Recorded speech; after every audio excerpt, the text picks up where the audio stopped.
गाना बजाना खरीद के आप 400 का रिचार्ज कराते हैं मोबाइल पे, किस लिए? गाना सुनने के लिए।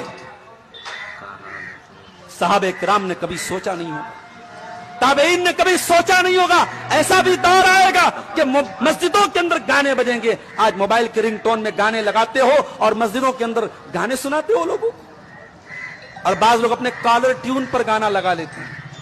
अब हजरत जी को जब फोन करो तो गाना, सामने वाले को गाना सुनाने पर मजबूर कर रहे हो आप। शर्म आनी चाहिए, शर्म आनी चाहिए।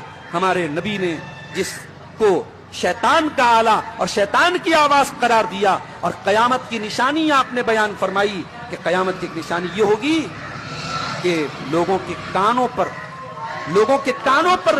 नाचने वालियां नाचेंगी।